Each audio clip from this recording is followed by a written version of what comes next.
Yeah, can you run spoons off of flashers? I've heard people doing it. Yes. Yes. There is actually a couple of spoons that I've been using. It's been quite good on the larger size flasher. In fact, I use the Kingfish Bullfrog actually, and then running. There's a couple of makes. The one that I've been using is made by Rapala actually. What the heck is it called? It's a Cobourg King, I think. Yeah. Cobourg King spoon. I had to upsize it a little bit with the components because it doesn't hold up, but nonetheless they catch a lot of fish. And it's almost like a little needle. They're really small, very thin spoons. It's not your flutter spoons like these. And they really do catch a lot of fish. Usually about a 42-inch leader is what I'm using. So it's a little bit shorter than your cut bait rigs. So it still has that kick and a lot of action. But yeah, it does catch a lot of fish. Last year it was on my 300 copper all season long. And it really worked well for me. That's similar to the Gibbs spoon too. Gibbs spoon? Yeah, there's like the, what is it, the crippled herring? Not the crippled herring, it's something else. But we do have those Lure Jensen Coho spoons there coming next week. Yeah, oh okay. Lure Jensen. No, not the one that changed. Yeah. Yeah, anyway, yeah, so spoons, but it's a particular type of spoon. So not your typical flutter spoon. It's not to say that those won't work either. If you wanted to run, let's say, a NK28 size spoon, the smaller size spoon, you might get away with it as well. I'm not sure. But we really found that those were working well last year. Yeah. Oh, yeah. Perfect. All right. Getting into the blue zone. Stability zone. Yeah. Yeah, that's fishing, what do you consider the blue zone? Over 200 feet or what, 250? Yeah, that's a big question. A lot of guys will say, well, how do you know, or why is it called the blue zone, number one, right? Well, the coined phrase is because all you see is blue around you. There's no shoreline, right? So you're pretty far offshore. And but really, it's not really to do with that, but more about the environment that you're fishing in, right? So blue zone for me is about fishing fish that are pelagic, they're moving, they're suspended, chasing bait, and they're moving with the water, not by structure. So we've talked already previously about following the ledges and following the currents along the ledges, maintaining a depth that is associated to bottom. Could be suspended off bottom, but there's something relatable structure-wise that the kings are following. Now offshore is a completely different animal where you're talking about invisible structure, I like to call it, where you have temperature changes and you have currents that change from one area to another in different directions. These are where bait fish are being pulled together and where a lot of activity happens. Exactly, and it's almost like you're fishing a needle in a haystack out there. The chances of you just going out there and landing on these fish are pretty slim. You're gonna have to set lines and just troll. And a lot of the time you'll start marking pods of bait. And even though if you're over 300 feet of water, it doesn't mean you're fishing down, even 100 feet. A lot of the time we'll find the thermoclines down 50, 60 feet, and all those hooks will be on that bait up there. So you could fish, short leads off your divers, your downriggers down, 50, 60 feet, and you can get on those fish. Yeah, it's a lot of fun. Usually you get into a lot of fish too. Once you found them, you get into them pretty good. A few points that I would say when you're looking for fish out in that open abyss water, right? You're just it feels like you got so much water out there. Where the heck could the fish be? Just kind of break it down into trying to figure it out based on what you're seeing while you're running. So I often say don't go full throttle and make your way out there real quick. Take it on a very, just step it up on plane, scan, because your graph, if it's set up, you should be able to scan and see bait fish at least.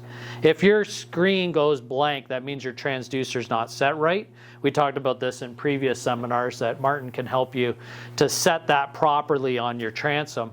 You want to be able to read while you run, and when you can run like that and see bait fish, it usually comes up as a blip, but you got something there. If you're running at 20 miles an hour and you see a little blip, then there's something sizable there, right?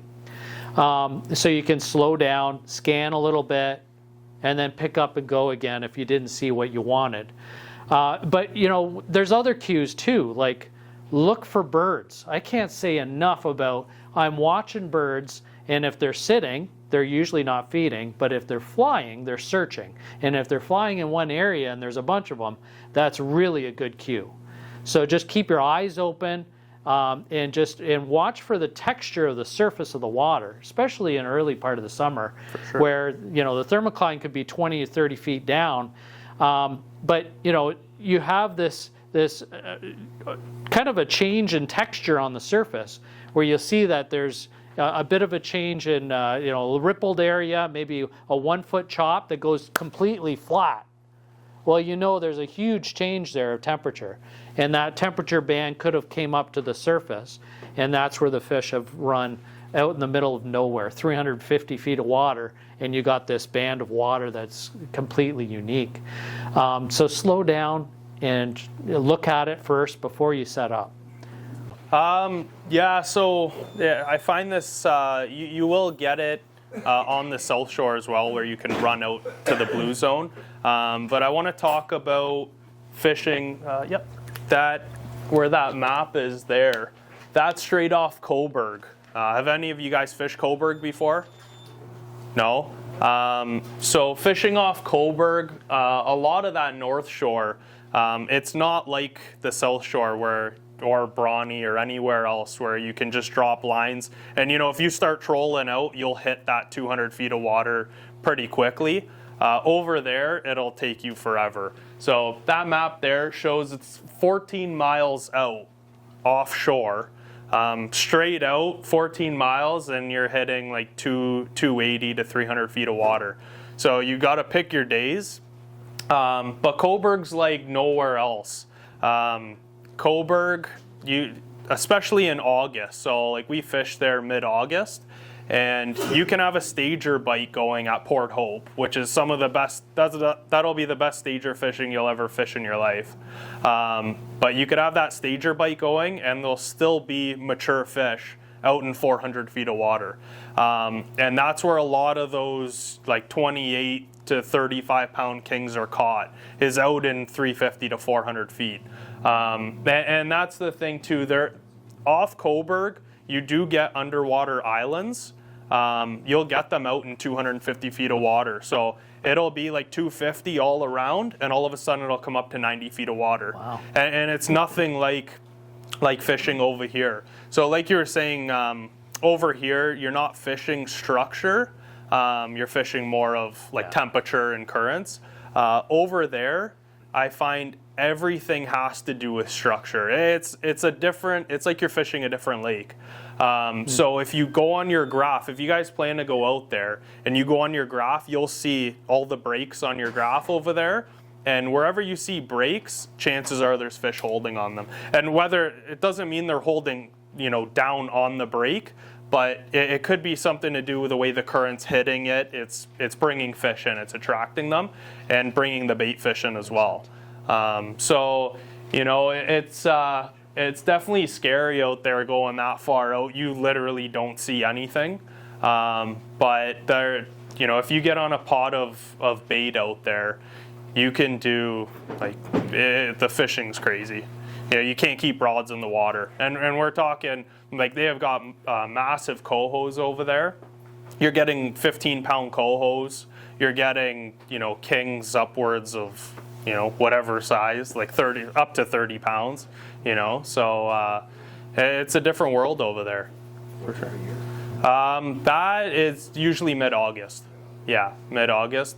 The fishing will start slowing down, and then all of a sudden the offshore bite will start setting up. So like the keys to make you want to go offshore. It's not, you don't want to go offshore all the time. We'll find when that north shore ices out. So if you get a super strong north wind and then you're in the 50s on the surface temperature into the 40s, when you start heading out there, you'll see on your graph the surface temperature will start climbing. And you would think it's the opposite, right? Because you're out in the middle of nowhere. But last year we went out there and it was 12 degrees warmer on the surface than it was inside. And another good way to let you know about lake temperatures, and it also helps us kind of pinpoint what port we want to fish out of, is if you go online, you can search up the Lake Ontario surface temperature map. And it'll give you every day, it'll show you a picture of the map with the temperatures everywhere. And that'll let you know, and you could see it'll be blue on the north shore, which is, like, it'll tell you the temperatures. And, offshore, it'll be like 10, 15 degrees warmer. And that'll let you know that there's going to be a thermocline setting up out there. Because if you have 75 degree surface temps, it's going to be set up. You have a good chance of it being set up below it. Oh, yeah. So yeah, first, having a 50 degree surface temp, there's usually not too good. Yeah, so. yeah. It's really neat down towards the east, Port Hope as well, Yeah. Cobourg. A lot of those tributaries are natural spawning Chinook salmon. So a huge population influx, especially in recent years, are coming from the east tribs. So there are a lot of those big matures, especially middle of August through to the time when they run the river, which is usually the early part of September. You got these big mature stagers that are coming home, right? So, which kind of leads us into the talk next. Yeah, for sure. And the thing is with those wild fish, because it's not really like around here where most of them are stocked fish. Over there, like you said, they're wild, like they're natural. So that's why that area gets such a bigger amount of big fish. It's not just by chance. Those wild fish do get bigger because when they're stocking fish, it's all to do with the size and everything like that. But that's why you do get the bigger fish out there for sure. Yep. Some mooching reels. Yeah, that's. Is that fun or what? Oh, that's my favorite. Yeah. Any of you guys run moochers at all? One of you? Yeah, a couple. Yeah, they're awesome. I used to run a conventional style reel like the Shimano Takotas or something like that on 8.5 foot rods. The typical way most people fish. But it started coming into my mind. Why are we fishing these when people in BC, where the salmon fishing comes from, are all running moochers? So I started toying with the idea of running them, and ever since then I can't switch back. We're running 9.5 foot medium heavy mooching rods. So that'll give you a lot more. They're not the same bend as like a normal 8.5 foot rod. Like pretty much the whole rod will bend on those long rods. So it'll absorb a lot of shock and you lose a lot more fish, or a lot less fish, sorry. The thing is your 1-to-1 ratio. So if you hook a fish, it's almost like you can control that fish a little better just because you can feel every move that they're doing. But if that fish starts running towards you, you better reel quick. We had one fish last year or the year before. We took it down off the Toronto Islands down 200 feet, and that fish hit. It took off probably half the line off the moocher, and just turned its head and swam right at the boat. And my buddy was reeling it in, and he was cranking it as fast as he can. And he's like, "Here, take the rod. Like, I can't feel my arm." So I started cranking it in, and that fish, we took it down 200. That fish was on the surface, and it was like a shark swimming at the boat. Put the net in the water, and the fish went right in the net. Like it literally swam. Like those reels hold 500 yards of line, if not more. And that fish took off half that line and just swam straight at us. So, but it is a lot of fun. Yeah, it's. Yeah, he still has his knuckles in place. So. Yeah, you definitely have to be careful adjusting the drag. I run Islanders, and the drag knob is in the middle, so when you're adjusting it, if that fish is peeling line and your finger hits that handle, yeah, it's gonna hurt. Yeah, it's happened a few times. Oh, that's neat. That's neat. Yeah. All right, August Cobourg. You stagers, actually the tournament there, you did well on so too. like I was saying, that picture there, we took third place in the King of the Lake out of Cobourg. And, you know, a lot of guys, it's a pretty good sized tournament. A lot of guys are fishing stagers, because you could fish stagers or you could fish the offshore bite. So you could fish whatever you want.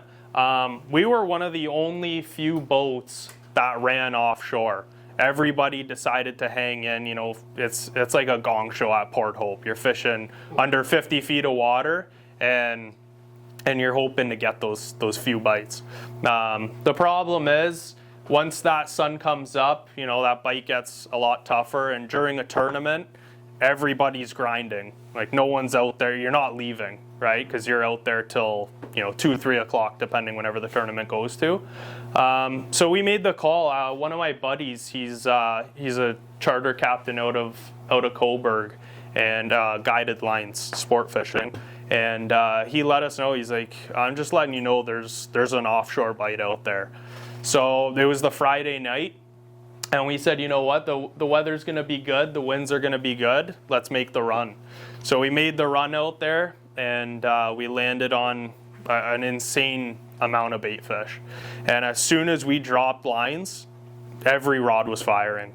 And we were out in 300 to 350 feet of water, doing a circle on this bait, and you know, not one boat around. Then all of a sudden, one of the Get It Wet sport fishing boats pulls up, and they're fishing out of like a 35-foot tiara or whatever, and we're just fishing out of my 19.5-foot Lund. And you know, you feel tiny out there. It's crazy. But we pulled up to the weigh-in. What depth was the bait fishing? The thermocline was set at about 60 feet. So yeah, we were over like 350, and we were only fishing 60 feet down, which is nice because you don't have to run super deep stuff. You know, the higher you could fish, the more fun it is, I find, just because you don't have to run mag divers and all that. We were able to run a 6-rod spread. I think we ran 4 rods all morning because we weren't able to get 6 rods out. So it was like whatever we put in the water. It was mostly a meat bite out there, but like the fish were on fire. When we pulled back to the launch for the weigh-in, Ivan, he's the head of the tournament. He looked at our box and they were all chrome fish, and nobody brought chrome fish in. And he's like, "Oh, you guys ran offshore?" And we're like, "Yeah, we ended up doing it." And he's like, "Oh, like that's a good box, you know, because you're talking mid-August, close to Port Hope, which has the earliest stager run on the lake. So there's already fish up the creek when that tournament's going, so everybody's out there. They're all fishing stagers, and everybody's bringing in, you know, super dark fish. And we rolled the dice, and it ended up paying off. We did about 20 fish that day, and the guys that won landed 6. So they landed their box with like the amount of bites that they got, and we took about 20 fish. So we were circling through. Yeah, we were circling through them, and we were able to upgrade a bunch too. And that day, I think we got three cohos that were over 12 pounds. Wow. So yeah, there's a ton of it's a different fishery out there. If you do get the chance to go, it can be a ton of fun for sure.